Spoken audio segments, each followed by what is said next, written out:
Israel rejected God to have a king. And if you think about that, you think that's not really very good judgment anytime you reject God. So it wasn't a good decision on their part.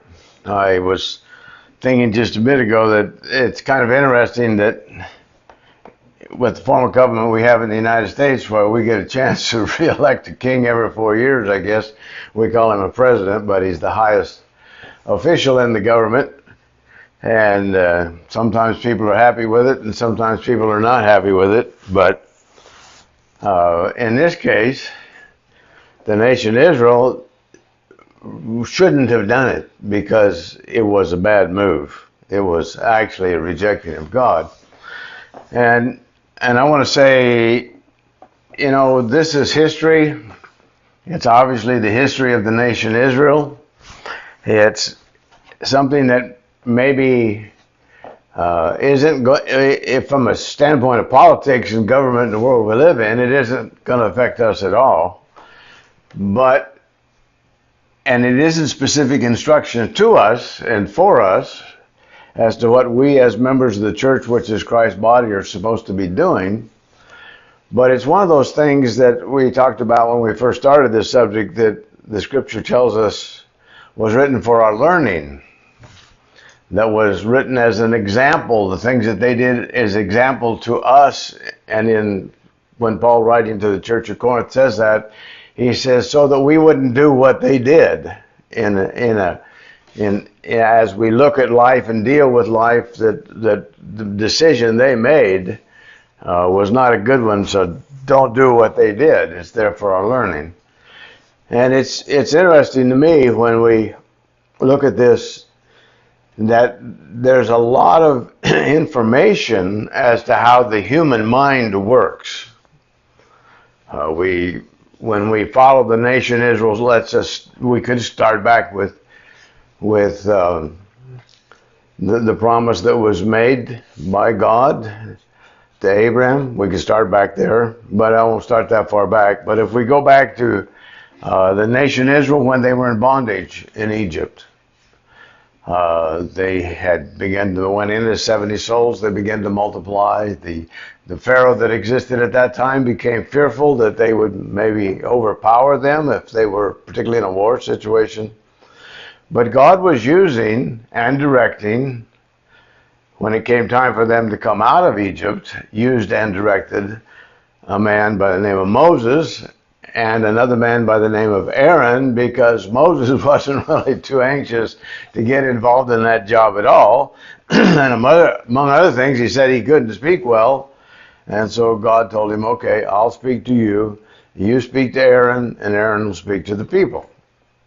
But God was the one that picked Moses and picked Aaron and was inspiring them, we would say, to say what they said and to instruct Israel as they instructed Israel.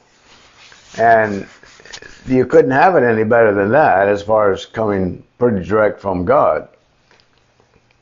As they moved on, coming out of Egypt and beginning to wander in the wilderness, and finally into the land, and God pointed out 70 elders that was to help Moses in doing what he was doing in leading and guiding Israel. That's in Numbers chapter 11 and verse 16.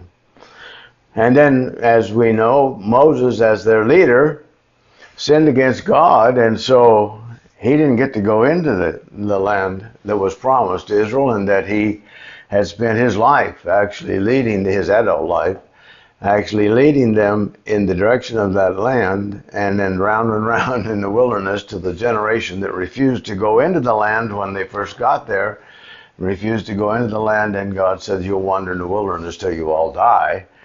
And then I will bring your children into the land, the people that you said you were afraid to go in and possess the land because they would die, because the people that inhabited the land were giants, and we were grasshoppers in their eyes, and we were grasshoppers in our eyes. And when Caleb and Joshua said, if the Lord be with us and he gives us the land, why, it's a piece of cake, in essence, using common vernacular.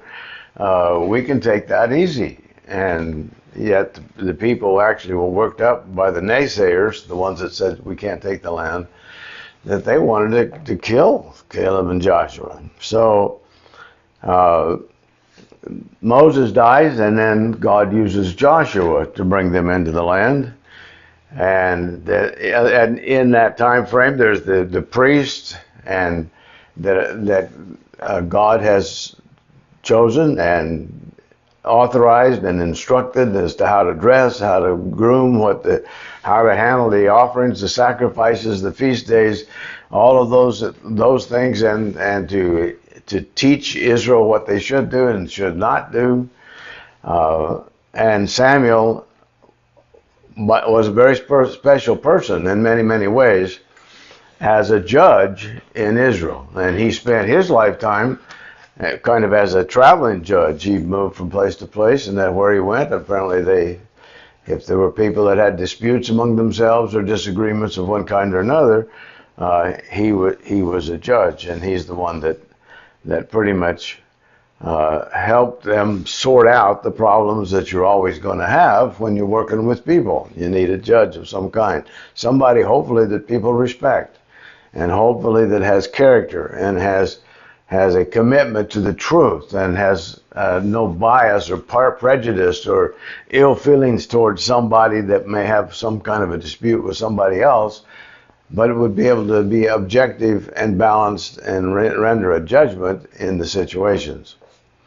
And Israel seemed to do pretty well with Samuel. However, as he got older, then he appointed his sons judges, and they didn't follow in his footsteps as far as being a man of character, or men of character, and men who were unbiased and not selfish, and they sought the truth, and they were fair and even-handed in their dealings with the people. So then the people complained.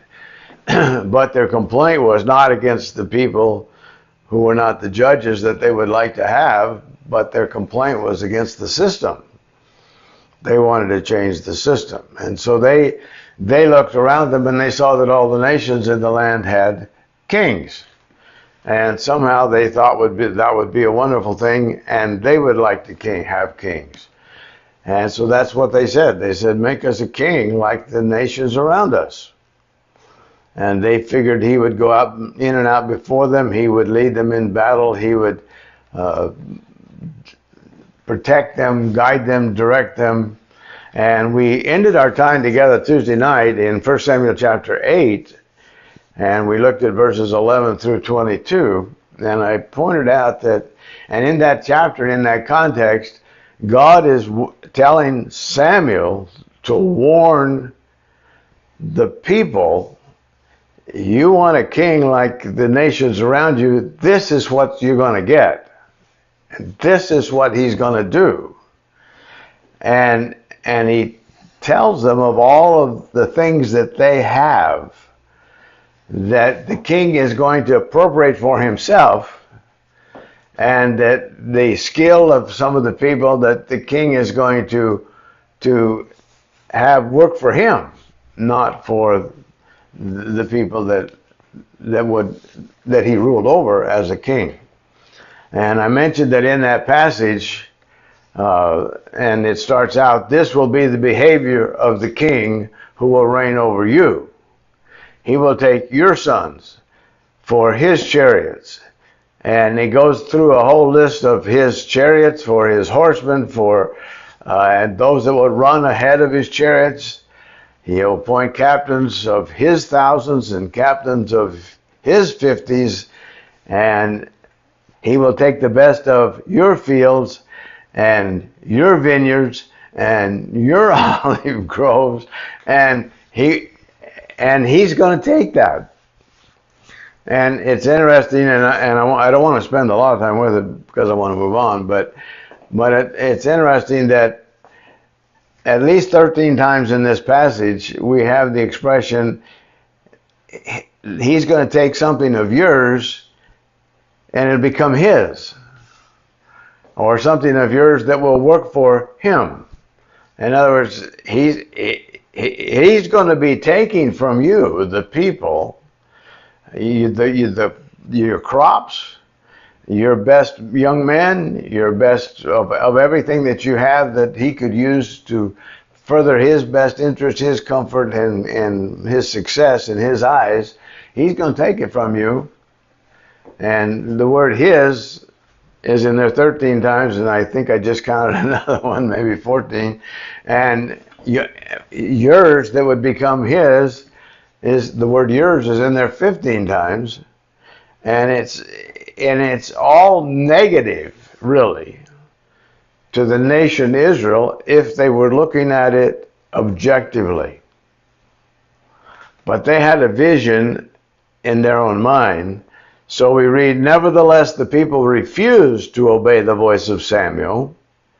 So his warnings they threw out, even though he'd been faithful and just and balanced and fair and judged them almost all of his life. He's an old man now. And yet they don't pay any attention to his advice to them at this point of the time.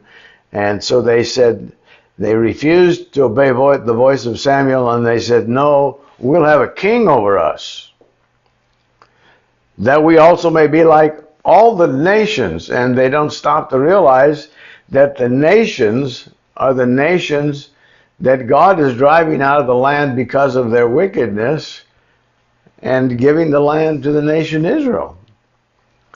And they go on to say, and that our king may judge us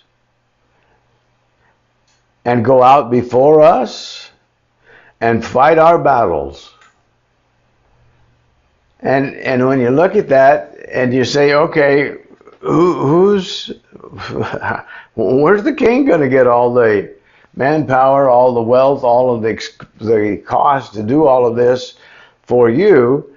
And they forget, like most everybody forgets, when most any government, whatever kind of government is, says, well, we will give this to you. We will do this for you. We will provide for this. You can trust us. Nobody stops to realize that government, or regardless of what the type of government is, they generally, they generally, they generally have to take it from their subjects in the form of tax or appropriation or something. But that's the way they were, and so they ignored all the 13, 14 times that you're going to provide for him and his needs, and it's going to come from you and your assets and things, and they ignored it completely. So the Lord said to Samuel, heed their voice, make them a king. And Samuel said to the men of Israel, every man go to his city. Now then as I said, I want to back up.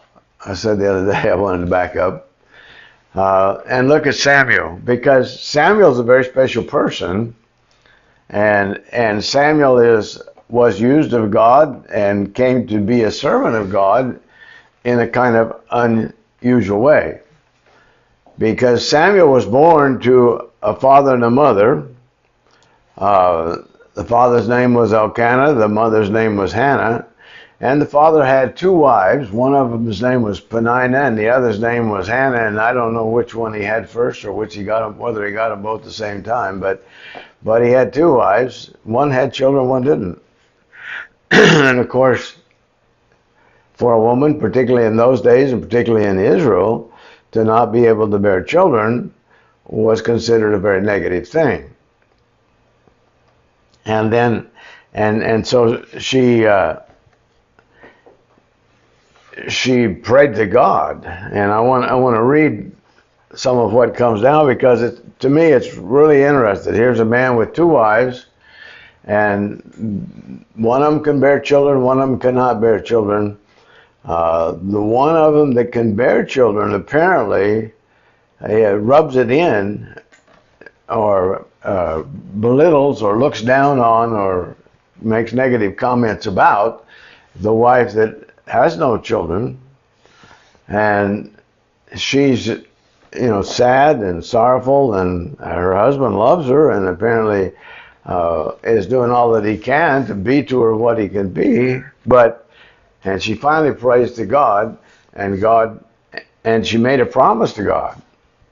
She promises God that she's gonna, if he will give her a son, that she will dedicate him to the Lord for his lifetime. And God did. But I want to follow that general course for a little bit, particularly this morning. Probably won't get much more than that. But so if we start out with in 1 Samuel chapter 1, Elkanah is the father's name. He would soon be the father of Samuel. In verse 2, we're told that he had two wives. The one was Hannah, the other was Peninnah. And Peninnah had children, but Hannah, who would someday be Samuel's mother, Hannah had no children. And then in verse 3, there was a man who had sons. His name was Eli. He was the priest, the high priest at that time. And so Elkanah took Hannah and Peninnah, and every year went from his city yearly to worship and to sacrifice to the Lord in Shiloh. That's in verse 3 of chapter 1. And Eli, the high priest, had his two sons, Hophni and Phinehas, and they were priests of the Lord, we read. But we will find out as we go on that those two men are wicked men. They really are wicked men. And as the story develops, we'll find that Eli, if he had been faithful to God and true to God in dealing with the sins of his own family, they would not have been alive, as I understand the Mosaic Law.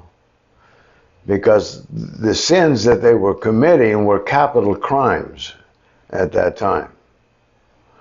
And then in verse 4, we get some information about, again, Elkanah and Hannah and Peninnah as they go up to Shiloh to worship. And Elkanah gave his wives, we read, a portion for dinner, and gave Hannah a double portion because he loved her, though she had no children. And then it says her rival, Peninnah, provoked her every year. And so every year they'd go up and they'd go through this same routine. They would go up to Shiloh. Apparently Elkanah would provide provision for the two wives. I don't know whether they had one grand dinner together, both wives, and if there was children from both mothers, both children, or whether Peninnah had a dinner for her and her children, and Hannah wound up having the dinner just her and Elkanah. I don't know how it worked. I don't know the mechanics of it. But I know that it wasn't a very good situation from the standpoint of Hannah. So Elkanah tries to make up for it in some way, but it doesn't solve the problem because, again, Peninnah apparently is a rival, and she provokes her every year. And so in 1 Samuel 1:8 we read that Elkanah, apparently, her husband, talked to Hannah, and he says, "Why do you weep? And why do you not eat?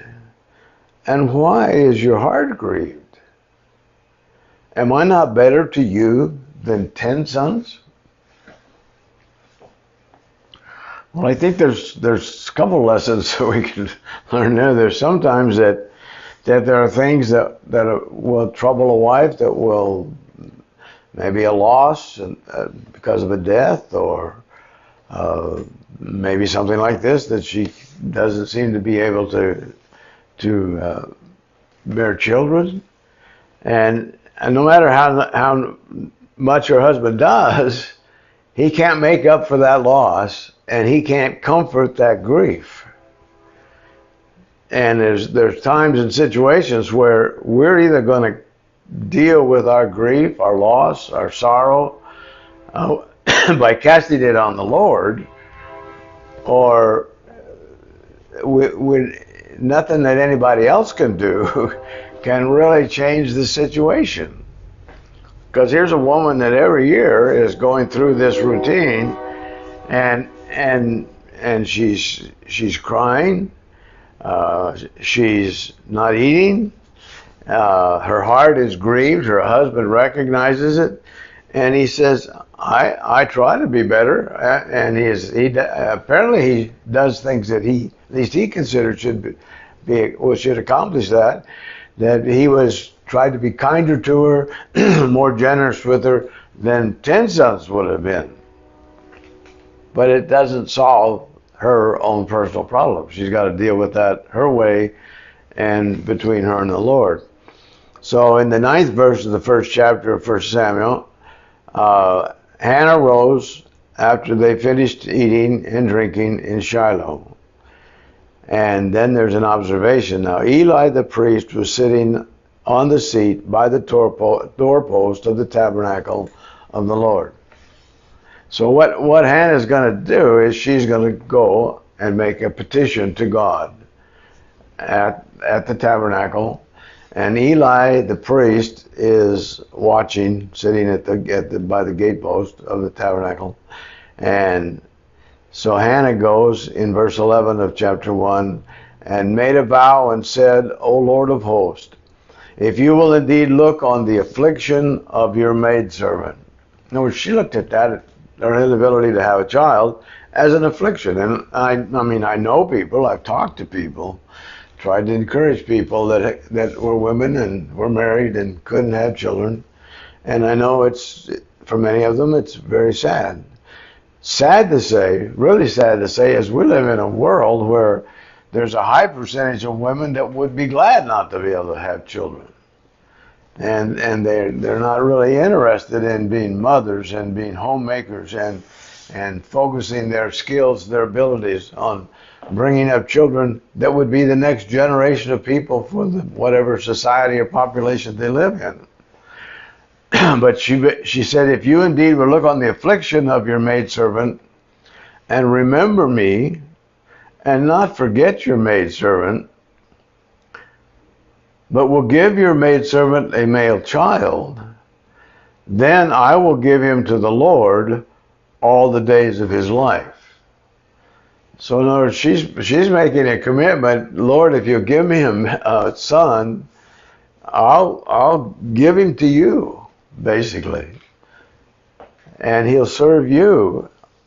And the understanding, as I understand it, is that it would be in the temple. It would be with Eli, with those that were involved in the tabernacle and the worship, the sacrifices, the offerings. There was a lot of work to be done in that environment, and whatever and then however Eli saw fit to use him, he would be there to serve the Lord in that environment. And she goes on to say, and no razor shall come upon his head, and so he's going to be dedicated, she says, to serving the Lord.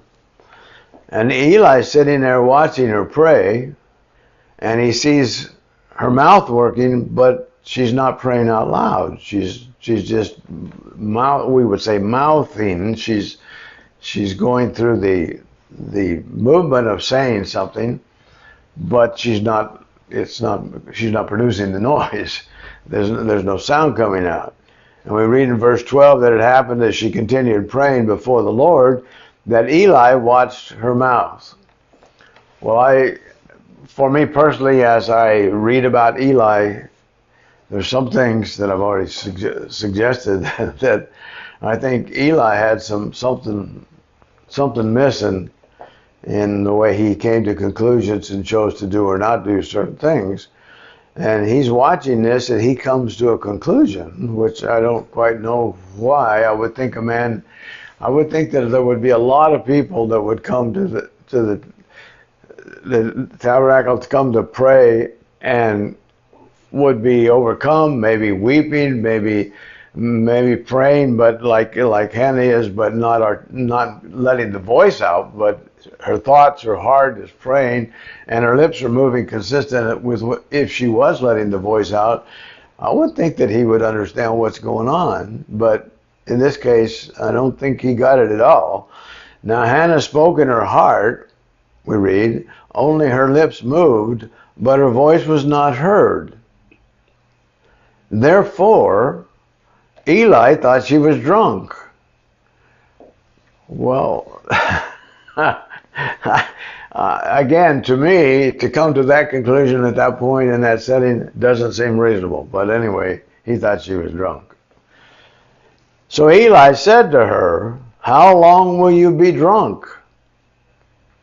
Again, I would have thought that if he thought maybe she was drunk, he might want to go up, maybe put his arm around her and say, "Is something troubling you? Have you had too much to drink or something?"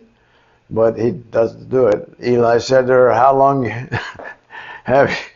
long will you be drunk?" He's already made a judgment that she's drunk. "Put wine away from you." And Hannah answered and said, "No, my Lord, I'm a woman of sorrowful spirit." Again, I would have thought Eli would have had a clue that that might be the case, but I have drunk neither wine nor intoxicating drink, but have poured out my soul before the Lord. Do not consider your maidservant a wicked woman, for out of the abundance of my complaint and grief I have spoken until now. So Hannah makes an appeal really to Eli. I haven't drunk wine, I haven't drunk strong drink. I have a sorrowful heart. And out of the abundance of my complaint and grief, I'm speaking to God. And that's what she was doing. And Eli answered and said, "Go in peace." I don't know whether this is an apology or not, but I think when we look at Eli, all of us who are inclined to judge other people need to realize that when you're looking at what's going on from the outside, it may indicate that a person is this, or maybe that they're that. We may see somebody do something and say, "Oh, they're proud." They may be. They may not be. Maybe they're afraid, and it's producing the same thing. They're greedy. Well, maybe they're not greedy, but maybe they've gone through a time when there was a lot of famine and they were at the point of starvation, and now they've got enough, and they're very protective of it, and they're afraid to share it, and again they're operating from another motivation. In this case, well, people that are intoxicated may at times mutter to themselves, and you can't understand what they're saying, or they're not saying anything, they're just talking like that. Maybe so, but there could be another explanation. My point is, we need to be really careful before we make a conclusion or jump to a conclusion that we really understand what the motivation is. Now, that there may be some kind of conduct that it's got to stop. Doesn't make any difference what the motivation is, but it's got to stop. And in that case, something has to be done. But we need to be really careful when we assume that we know what the motivation is, when we never will be able to really know the heart of anybody to know for sure what their motivation is. Sometimes people do things that cause them to be seem as though they're very generous, and really they're not generous. They want people to think that they're generous. Sometimes people are talk a lot because they're they're really outgoing and they want to communicate with people, and other times maybe people do that because they want to impress people. We don't know. Just like Eli, and Eli should have by this time in his life, because he's an old man, had a lot of experience and realized, you know what, there's been a lot of things in my life as a priest, as in teaching the nation Israel, as correcting the nation Israel when they needed it, rebuking them at times, encouraging them at other times, that I didn't call it right. But he doesn't seem to have got that. But he does say, go in peace, and the God of Israel grant your petition which you have asked of him. And she said, let your maidservant find favor in your sight. So apparently she took that as he was joining with her in her appeal to God to provide what she asked for, and she asked that she be viewed with favor in his sight. And she apparently believed that she was, because the next thought is, so the woman went her way and ate, and her face was no longer sad. At that point, remember, she was weeping, she was not eating, and she was very sad. But she went away, her way, and ate, and her face was no longer sad. And then they arose early in the morning and worshipped before the Lord and returned to the house of Ramah. And Elkanah knew his wife, and the Lord remembered her.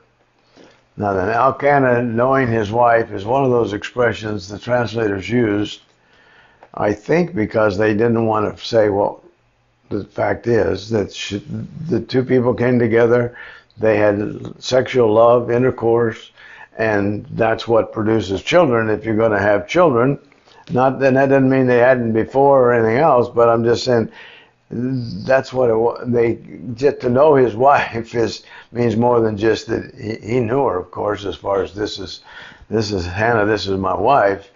I'd like for you to meet her. But in this case, it's the relationship of husband and wife in a sexual relationship which produces children. He knew his wife, and the Lord remembered her. So it came to pass in the process of time that Hannah conceived and bore a son, and called his name Samuel, saying, because I've asked for him from the Lord. Now the man Elkanah and all his house went up to offer the yearly sacrifice and his vow, but Hannah didn't go up. So after she's expecting the child, or maybe after the child is born, she doesn't go up, because I would understand from what I understand with the rest of the story, that she knew that at some point that when she went up there, she was going to take him up there and leave him there. And probably she was not in any big hurry to do that. And so what her request to Elkanah was, Hannah did not go up, for she said to her husband, not until the child is weaned, and then I will take him, that he may appear before the Lord and remain there forever. So she's going to keep him, she's going to nurse him, she's not going to go up and travel with the rest of the family, and her husband is for that, and tells her that, that's fine. Now Elkanah said to her, do what seems best to you, wait until you've weaned him, only let the Lord establish his word. So the woman stayed and nursed her son until she had weaned him. Now, and I don't know how old that was. It's obviously today even is a wide disparity in the amount of time that mothers, some will spend weaning their children, some on maybe a year, maybe 2 years, maybe more. In other cases, maybe 6 months. Maybe in cases they find they can't nurse their children at all. I don't know how old he was. I would like to know. But from what I get from it, he must have been old enough that he was able to take care of himself, get up, clothe himself, take care of his physical needs, eat, go to bed, sleep, get up, talk to, when he thought that Eli, the priest, had called him in the middle of the night, and it wasn't Eli, it was the Lord, but he didn't recognize the Lord's voice. He gets up and goes to where Eli is sleeping and talks to Eli, and then goes back to his own bed. So I don't know how old he was. If I was going to tell you what I feel like he was probably about 4 or 5 years old. But I don't know. But anyway, she did. In verse 24, we're told, when she had weaned him, she took him with her with 3 bowls, 1 ephah of flour, a skin of wine, and brought him to the house of the Lord in Shiloh, and the child was young. So that's all we know about his age. He was young. Then they slaughtered a bull and brought the child to Eli, and she said, "Oh, my Lord, as your soul lives, my Lord, I am the woman who stood by you here praying to the Lord. For this child I prayed, and the Lord has granted me my petition, which I ask of him. Therefore I also have lent him to the Lord. As long as he lives, he shall be lent to the Lord." So they worshiped the Lord there. So Samuel is really a unique person from the very beginning. Ceci, I have no time. He's a unique person, and he from the beginning came to be in this life because of his mother's appeal to God for a son, and he was committed by his mother from the time he was born, or at least from the time he was weaned, for the rest of his life to serve the Lord. And he did. He did. And it's interesting that in the next chapter, chapter 2, Hannah prays again to God. And it's interesting to me because, and this is one of those prayers that I think I was talking about earlier, the first time we went over the subject, that we need to rightly divide. If you read this account and you believe that God's program for today is the same as God's program was with Israel at the time that Hannah prayed to God for a son, that she would commit him to the Lord for his lifetime if God enabled her, miraculously changed the natural course of events, and therefore everything that goes on, as this prayer will seem to indicate, and we'll read through it, but if you think that's what the way God's program is, or what God's program is today, it's not.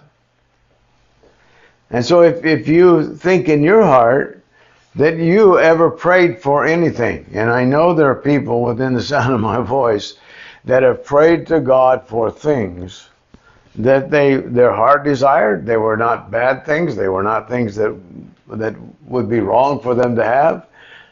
But it doesn't happen. I know people that have prayed that a child would live, and it didn't live. I know people that have prayed for a husband, a spouse, or a wife, a husband or a wife, that they would live if it be the Lord's will. But it didn't happen. And the inclination is that somehow there's something wrong with me, and I think Satan wants us to say, "See, God didn't answer your prayer. What's wrong with woman? What's wrong with you?" And that's not the right question. The question is what happened with Hannah what I should expect would happen today if I were a young man, desired to serve the Lord, married a woman, and we didn't have any children, and she was terribly disturbed about it, and asked the Lord to enable her to bear a child.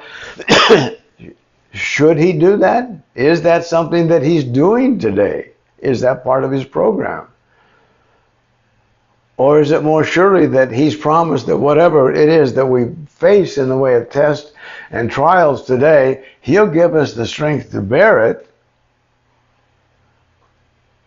He will give us peace in the times of trouble that passes all understanding. But he hasn't promised, as he promised Israel, very pointed, very specific, "You obey me, I will curse you," and it's spelled out in great detail. "You obey me," I think I said, "I'll curse you. If you obey me, I'll bless you. If you disobey me, I will curse you."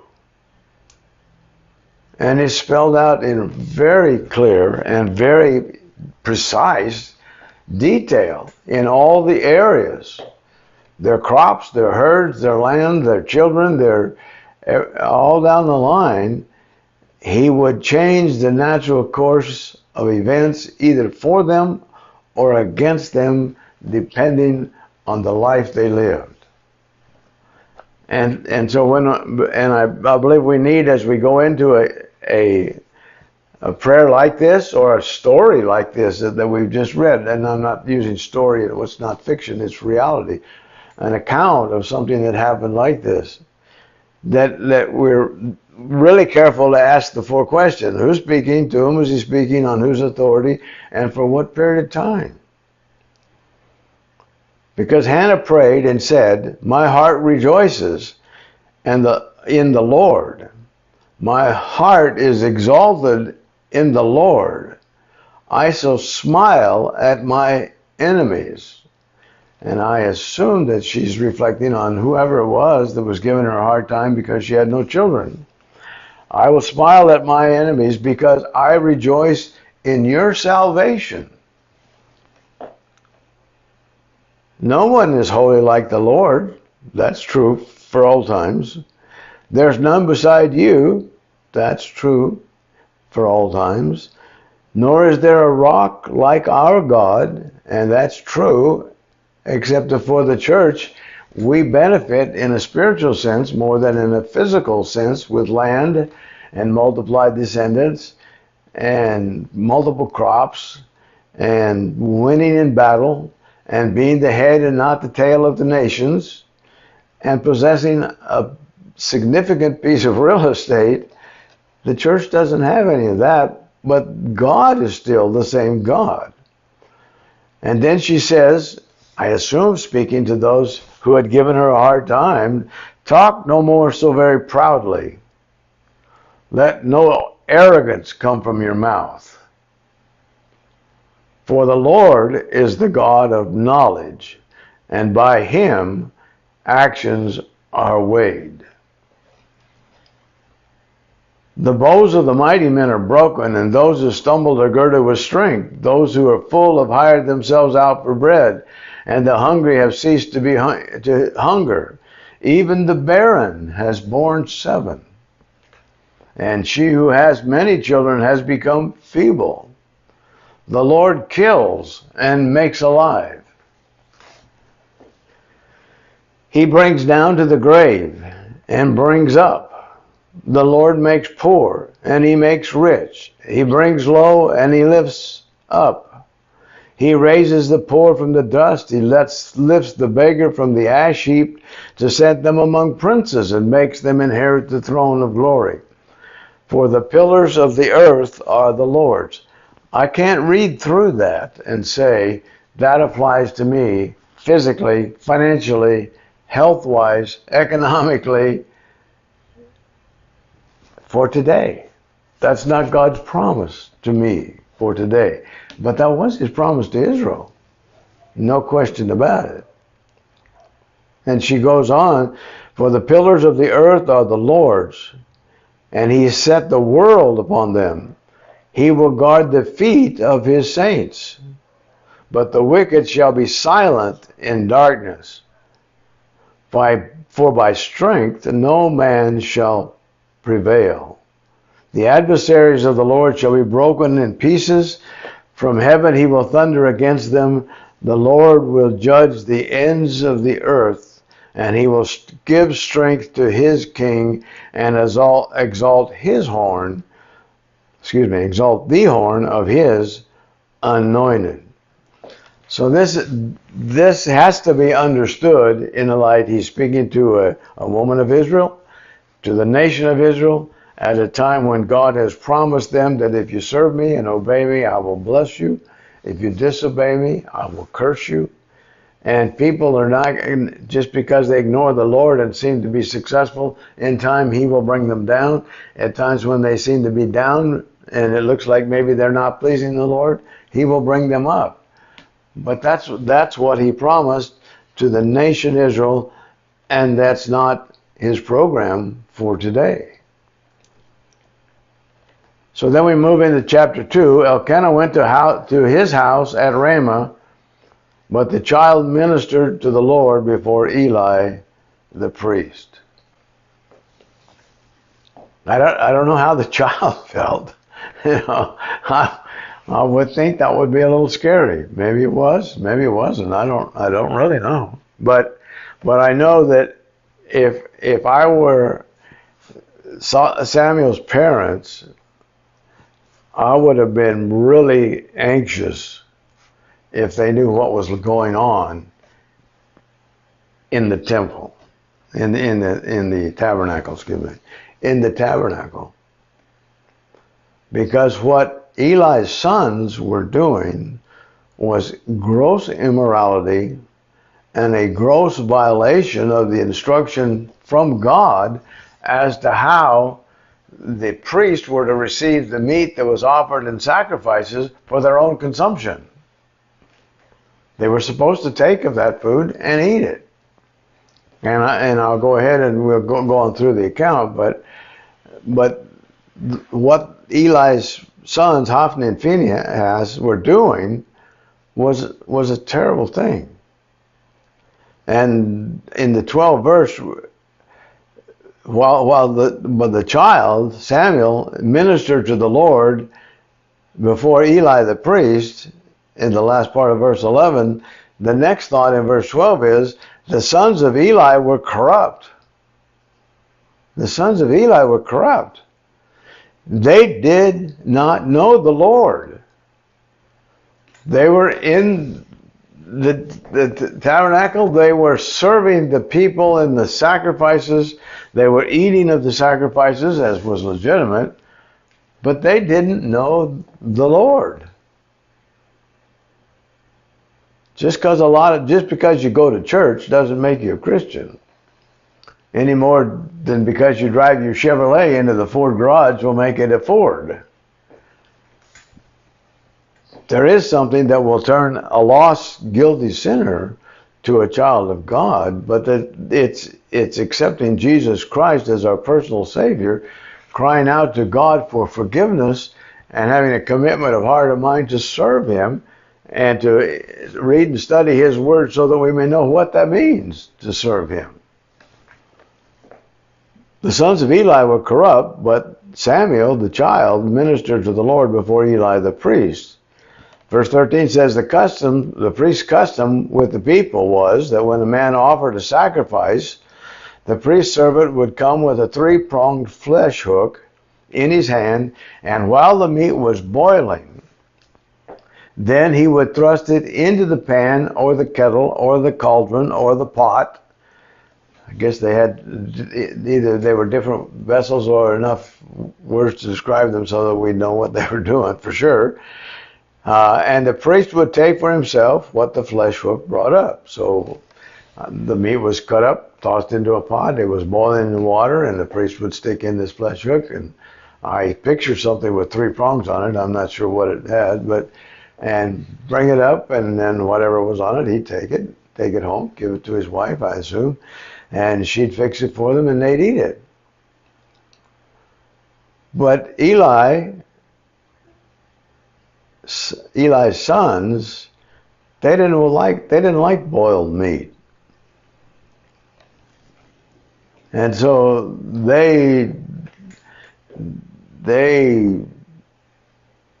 did that sometimes, but they didn't do that. Or some maybe that worked in the tabernacle did it, but we read they did it in Shiloh to all the Israelites that came there.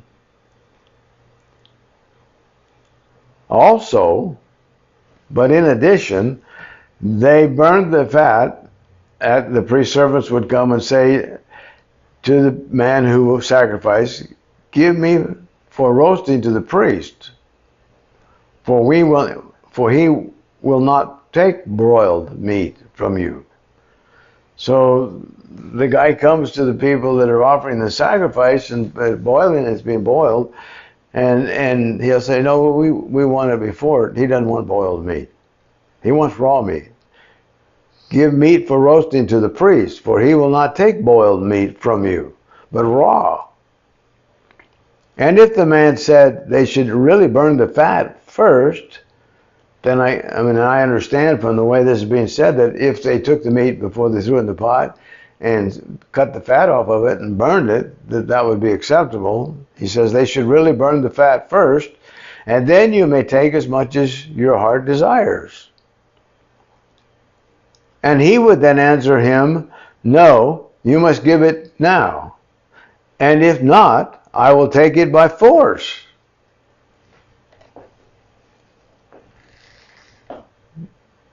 That's the kind of environment Samuel's being raised in.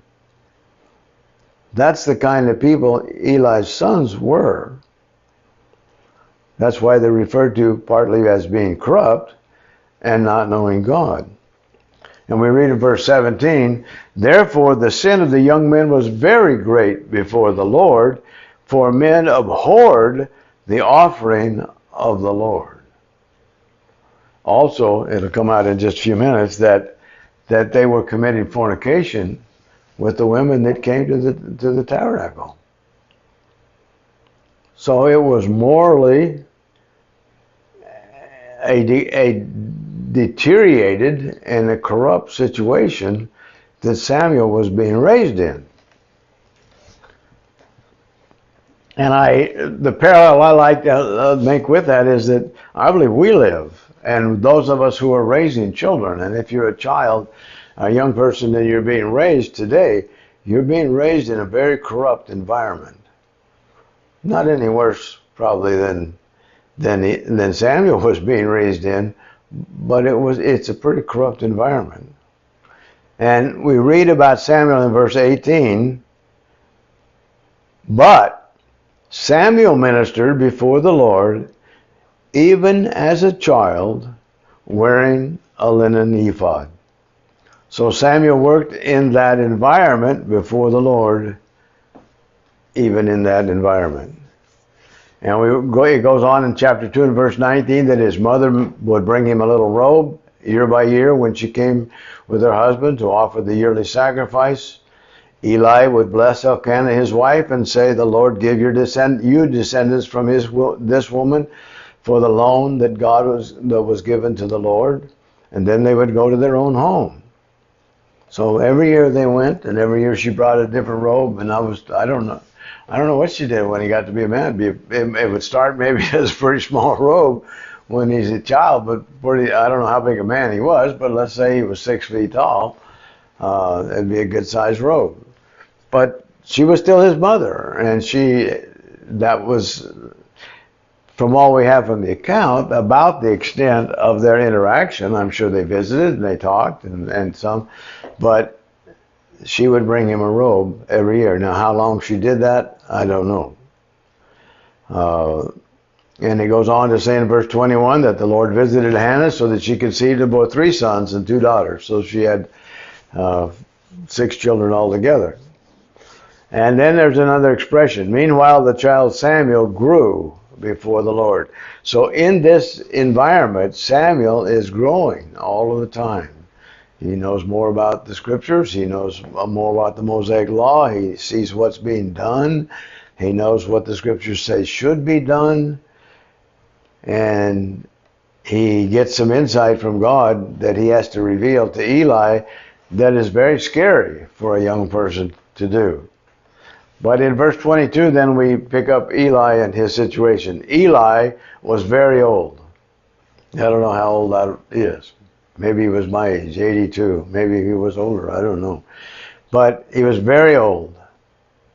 And he had heard everything his sons did to all Israel, and how they lay with the women who assembled at the door of the tabernacle of meeting. So he knew that they were immoral with the women that came to the tabernacle. He knew that they were desecrating the offerings, that portion of which they were to take for their food, but only after burning the fat or taking it from a boiling pot. He knew that. And he knew that the people were abhorring the sacrifice because of the conduct of his sons. And so then the question is, what should he do? What should he do?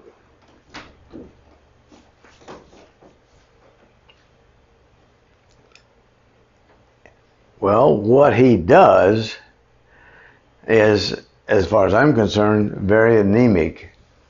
And I don't think that's just my opinion. I think that's borne out by the consequences of what he does, or more important, what he did not do in the situation involving his sons. But what he did do, as stated in the text, is verse 23, why do you do such things? For I hear of your evil dealings, from all the people. Why do you do such things? I hear of your evil dealings with all the people. No, my sons, for it is not a good report that I hear. You make the Lord's people transgress. Now, I don't know what was going on. I don't know whether they were forcing the women that came, whether they were raping them. I don't know whether they were enticing them. I don't know whether the women were afraid of them because they had authority on their side. I don't know anything about those details. But I do know that Eli knew enough to know that they were making the Lord's people transgress. And he poses the question, if one man sins against another, God will judge him. But if a man sins against the Lord, who will intercede for him? In other words, when you get to the level that you're disobeying God, you're violating God's law, then there's going to be consequences. But in my notes I put here, this is a very anemic response for what really was a capital crime under the Mosaic law.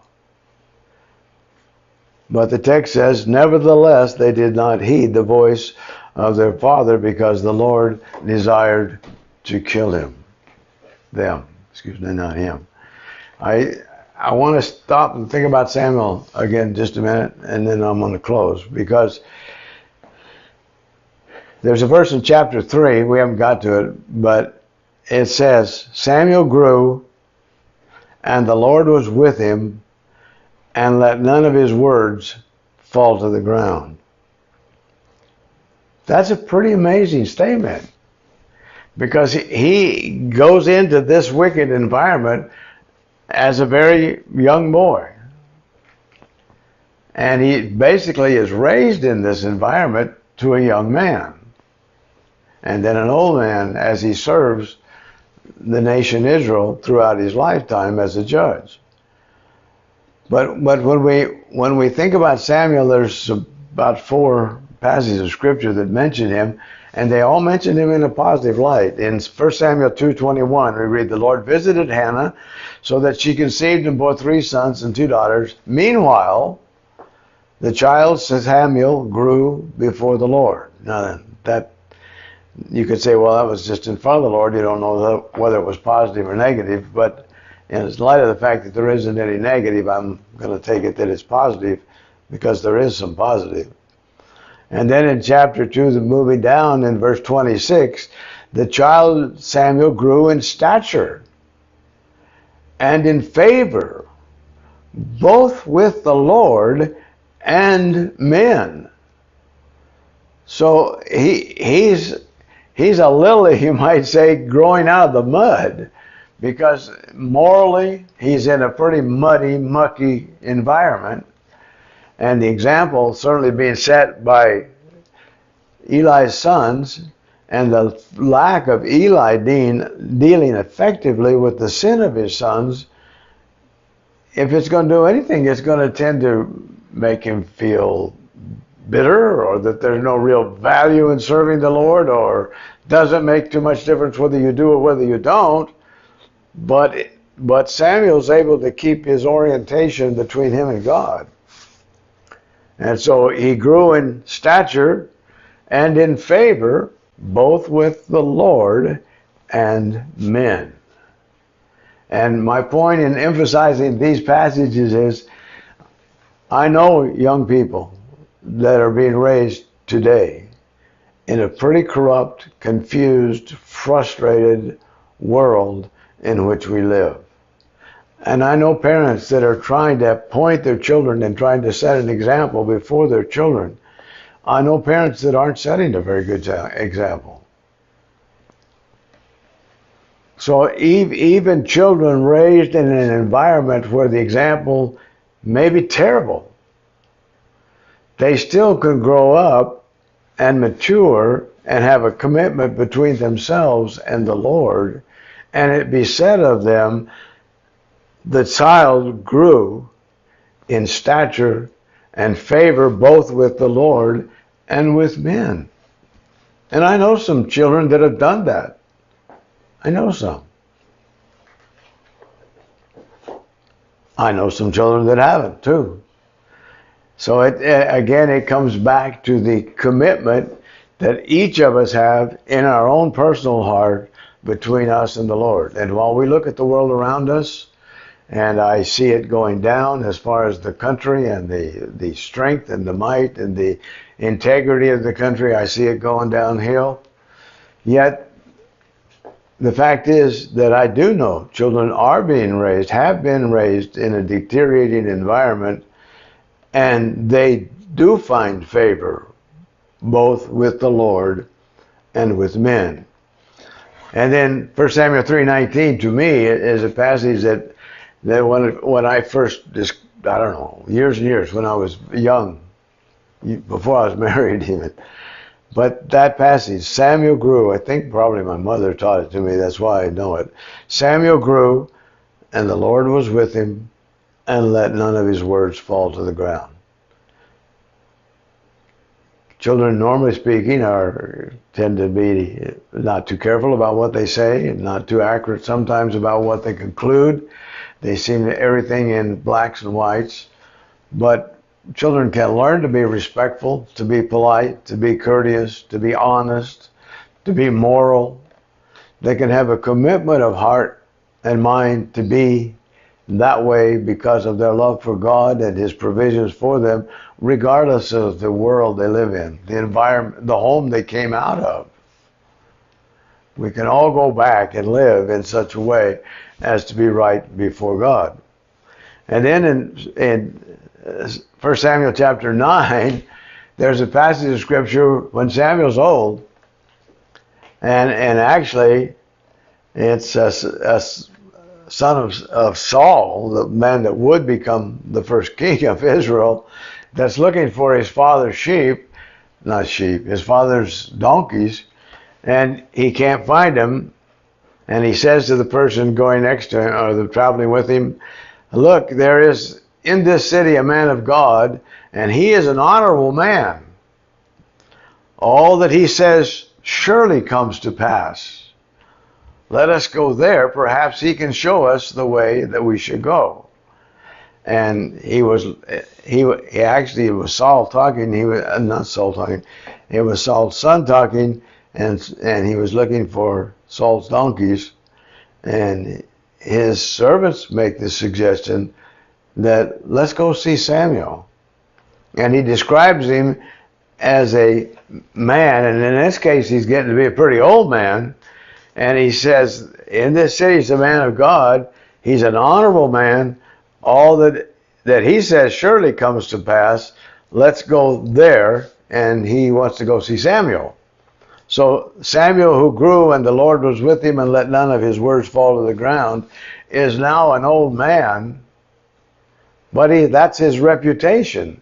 He's an honorable man, and what he says, it comes to pass. Let's go talk to him. Maybe he can point us in the direction of our animals. So I want to leave that both. 1 Samuel 3:19 is a passage that every young person, I believe, should commit to memory, and then should be a beacon, you might say, in their eyes as they go through life and decide, this I'm going to do, this I'm not going to do, these kind of things I'm going to say, these kind of things I'm not going to say, this is what I'm going to read, this is what I'm going to find entertainment from, I'm not going to go there for entertainment. These are the values from the Bible that I want to follow. These values from the world, I don't care about. And it's interesting that while the expression in 1 Samuel 3:19 is said when Samuel's pretty young, the fact is that Solomon said in Proverbs 20 verse 11, even a child is known by his deeds, whether what he does is pure and right. Even a child. Very young at age, you can have a commitment to serve the Lord, so help me God, and he will help you. And yet in Israel, whose parents were supposed to bring up their children in the nurture and admonition of the Lord, we read that what happened with Eli and his sons was not that unusual, because in Isaiah chapter 3 and verse 12, Isaiah the prophet charges Israel that is by that time deteriorating and being scattered among the nations. As for my people, Israel, children are their oppressors.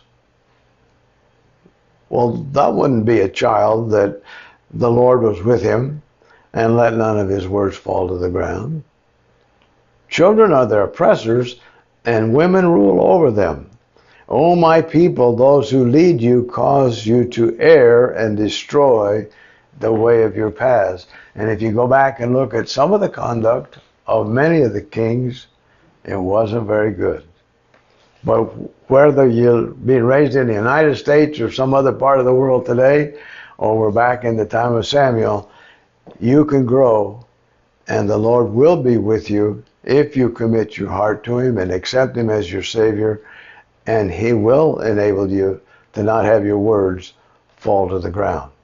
And parents, don't give up. Keep on trying to, but the most important thing is the example that you set and have set in the eyes and minds of your children. I'll stop there. Lord willing, we'll pick it up here Tuesday night.